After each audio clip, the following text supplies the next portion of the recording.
Alhamdulillahi Rabbil Alamin, wassalatu wassalamu ala sayyidil mursalin, nabiyina Muhammad, wa ala alihi wa sahbihi ajma'in. Wa ba'd, me emrin e Allahut mëshiruesit, mëshirëbërësit.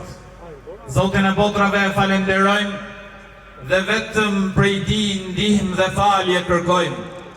Ka udhëzon Allahu, nuk ka kush që humba të përveç tij. E ka humba ai, nuk ka kush që udhëzon atë përveç tij. Falenderimet I takojnë Zotit të gjithësisë, I cili na mundësoi ta agjërojmë muajin e Ramazanit. Falenderimet I takojnë Zotit të gjithësisë që na mundësoi që ta arrijmë festën e Fitr Bajramit. Allahu I lartësuar është krijuesi I gjithësisë. Zoti I gjithësisë ka krijuar gjithçka. Allahu I lartësuar ka krijuar qiejt, ka krijuar tokën, ka krijuar njeriu. Çdo gjë që shikojmë tregon se Zoti I gjithësisë ekziston. Inna fi khalqis samawati wal ard wa ikhtilafil lejli wan nahar la ayatin li ulil albab.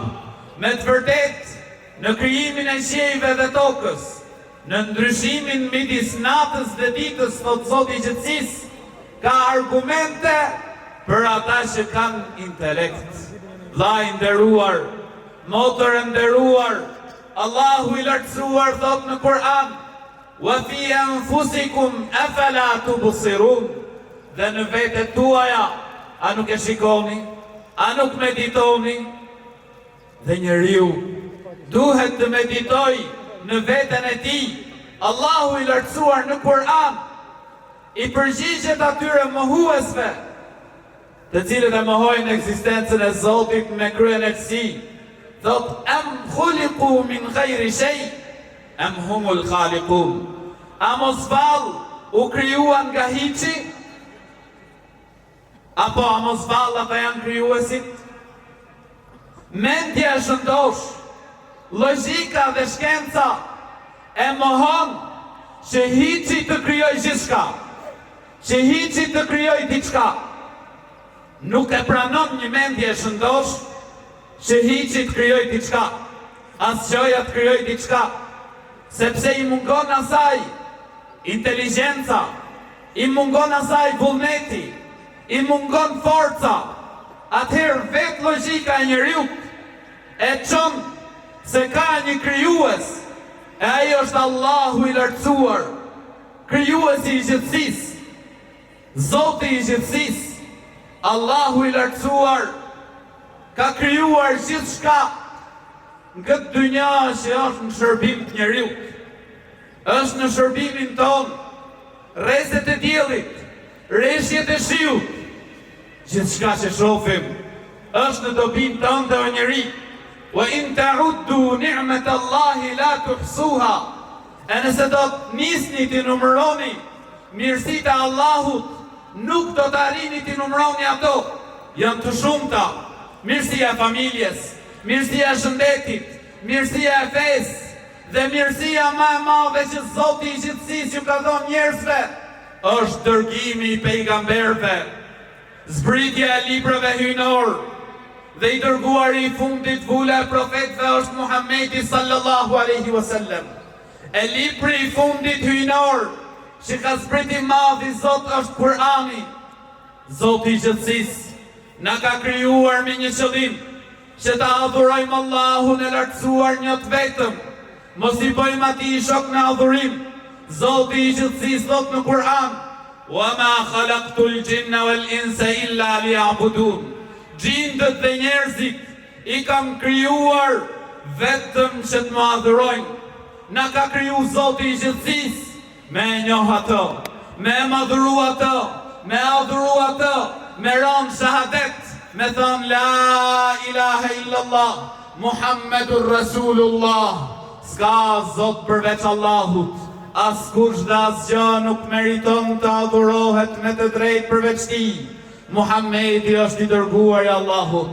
Na ka kriju I madhi Zot që me ju lut ati, ud'uni astajib lakum, lutmuni mua t'u përgjigjem ju.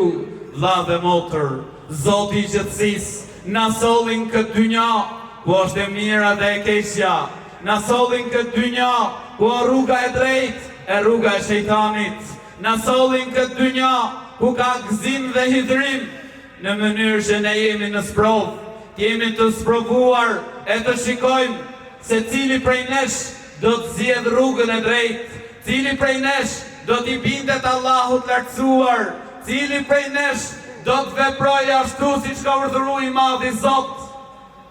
E më pas vjen dita e llogarisë, vjen dita e shpërblimit, ku Zoti i gjithësisë thot: "Fariqun fil jannah wa fariqun fis sa'ir." Një grup, thot Zoti i gjithësisë, shkojnë në xhenet, e një grup tjetër në zjarrin e xhehenemit. Vlla dhe motër, ajo që i bën dobi njeriu ditën e gjykimit është besimi i tij dhe veprat e mira. Ne do dalim para Allahut lartësuar. Zoti i gjithësisë na tregon për këtë gjë në Kur'an, dhe Allahu i lartësuar nuk flet vetëm se të drejtën. Allahu i lartësuar në qindra ajete në Kur'an tregon se ne do të ringjallemi dhe na sjell shembuj të shumt. Krijimi i parë është argument për ringjalljen. Reshjet e shiut që binë mbi një tokë të vdekur e prej saj dalin binë të gjalla është argument që ne do të ringjallemi. Drejtësia e të Madhit Zot do të vendoset në vend, pra do të vendosen peshorët e drejtësisë. E nëse nuk do të ketë ditë gjykimi, i bime qënë Zoti i gjithësisë i pa drejtë, lartë metave është Allahu i lartësuar, se cili ditën e gjykimit do të marrë atë që meriton. Vllai i nderuar, ajo që na bën dobi ditën e gjykimit, motër e nderuar, ajo që na bën dobi ditën e gjykimit është besimi jonë, janë veprat tona, është namazi jonë, janë urdhëresat e të Madhit Zot, për cilat na ka urdhëruar Allahu i lartësuar. Ndonjëri do të thotë, po çështjet e fesë janë shumë. Jo vlla dhe motër, feja e Zotit është e lehtë. Lumë për atë njeri i cili e praktikon.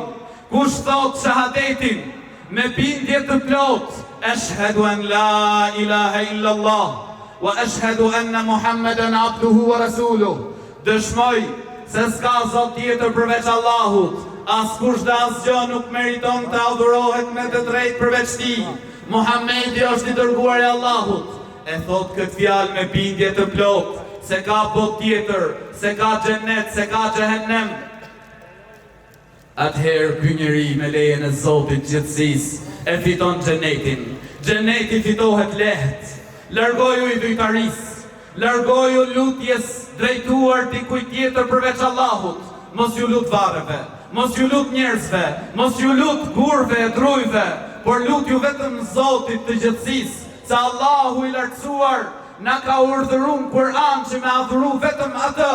Wa ma umiru illa liya'budullah, dhe nuk urdhëruan për diçka tjetër, vetëm se që ta adhurojnë Zotin.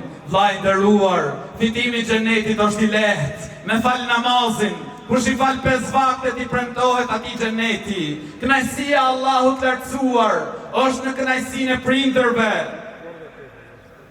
Veprat e mira, morali i lartë, sjellja e mirë me familjen, janë gjëra që ta mundësojnë e të bëjmë dobi ditën e gjykimit. Allahu i lartësuar na thot në Kur'an, cili do mashkull apo femër që bën vepra të mira, duke qenë besimtar, do t'ja mundësojmë atij një jetë të lumtur, një jetë të mirë.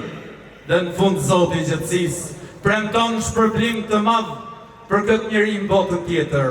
Pra nëse do lumturi, nëse do kënaqësi, mundohu t'i zbatosh urdhrat e Zotit të gjithësisë, ta adhurosh Allahun e lartësuar, t'i zbatosh e të veprosh vepra të mira në mënyrë që t'jetosh i lumtur në këtë botë, e të fitojmë të gjithë së bashku lumturinë e përjetshme në botën tjetër. Allahu ju shpërbleft me të mira.